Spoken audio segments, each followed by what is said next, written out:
Last lesson, we introduced the marketing mix in terms of promotion, so the last of our four Ps, and we focused on the above the line promotion, so promotion that uses media such as television, newspapers, cinema, internet, and so on.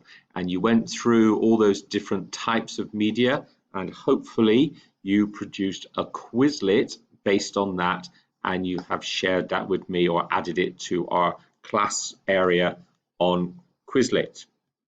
Today, we're going to focus on the below the line techniques. In other words, those methods of sales promotion which do not use advertising or media, okay? So other ways in which we can promote products.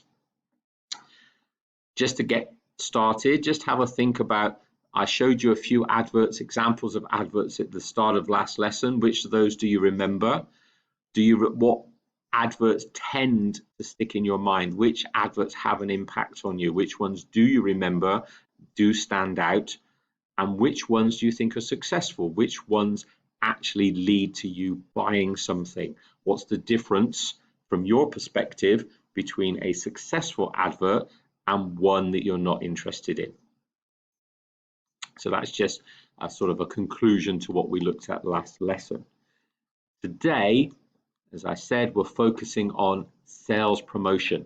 Now, sales promotion is defined as incentives such as special offers or special deals aimed at consumers in order to achieve a short-term increase in sales. So you're trying to increase your sales, but usually it's only a short-term strategy or a short-term tactic. We can also refer it to as below the line promotion. Advertising was above the line promotion, so this is called below the line promotion. And sometimes they go together, so sometimes you might run an advert and special offers at the same time. So what sort of things do we consider to be sales promotion? I've got various examples there. Price reductions, so you just reduce the price. Gifts, giving away free gifts.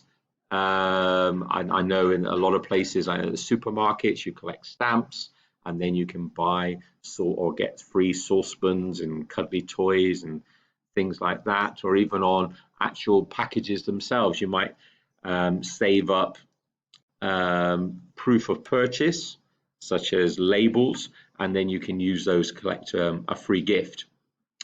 Bug off stands for buy one, get one free, or buy two, get the third one free, or buy one, get one 50% off, those sorts of special offers.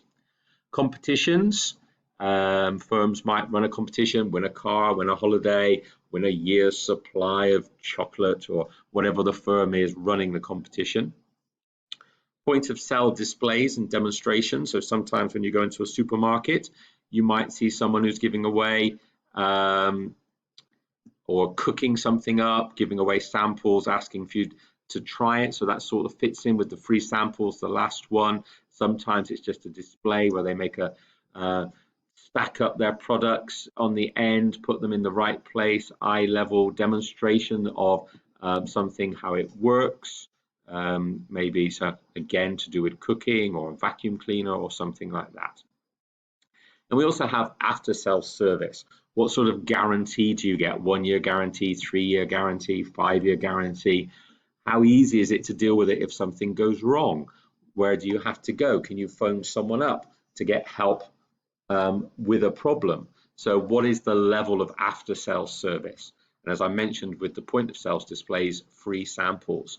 A lot of cosmetics companies, if you go in and buy some sort of cosmetics, you might be given then some free samples of different items for you to try in the hope that you will come back and buy those in the future.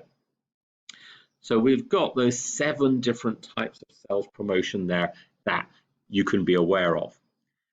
What are the advantages of sales promotion? Well, often they're used at times of the year when sales might be slow.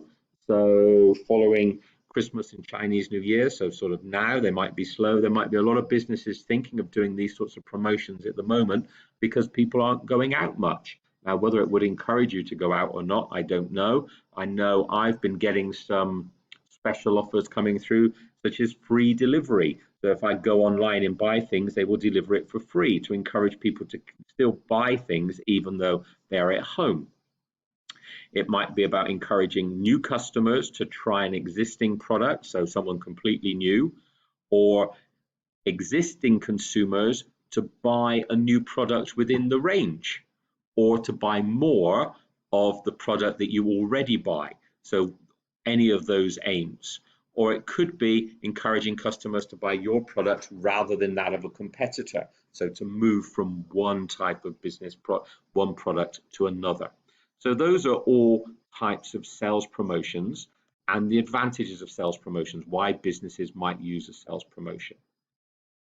The other thing you need to look at this morning, the second part of the lesson, is to look at the marketing budget.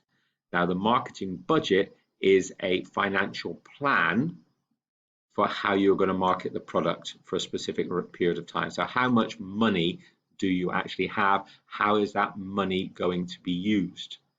Now, that's going to help you decide on which is the most appropriate method of promotion to use.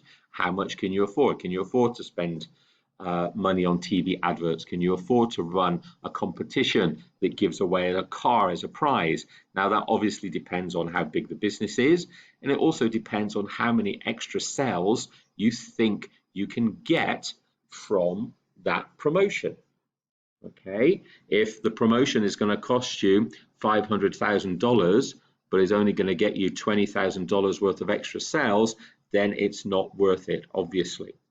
So you can only justify spending a large amount of money if you're going to get a large number of additional sales. So what should you consider when deciding on which type of promotion to use, above the line, below the line, and then which method within those two categories? Sometimes it's the stage of the product life cycle. For example, if you're introducing a new product, then you're probably going to have to do some above the line promotion to make people aware of the product. If it's a product in the maturity stage, you might be encouraging people with special offers and price reductions. It might be a type of extension strategy. What about the nature of the product? Is it a producer or a consumer good? Are you selling it to other businesses or are you selling it to individuals? That will impact on the type of promotion you use. Are there any cultural issues with international marketing? Can you use the same promotion all over the world, or do you have to change your promotion based on cultural differences in different areas of the world? And who is your target market? Is it local, national, or international? Is it a specialist product or mass market? What are the age differences of your customers? Okay, so all these sorts of questions have to be considered before deciding which type of promotion to use. Now, to help you look at that, there's one task there, which is looking at public relations and sponsorship, where I want you to find out what those two terms mean and to get some examples of firms using public relations and sponsorship. Okay, so your overall task for the lesson, make sure you've written down and explained what the different types of sales promotion are, how they work, maybe some examples. Note down the advantages of sales promotion. Explain in your own words what a marketing budget is, and also the sorts of factors that are taken into consideration before firms decide which type of promotion to use. And then the final task, what is public relations and sponsorship?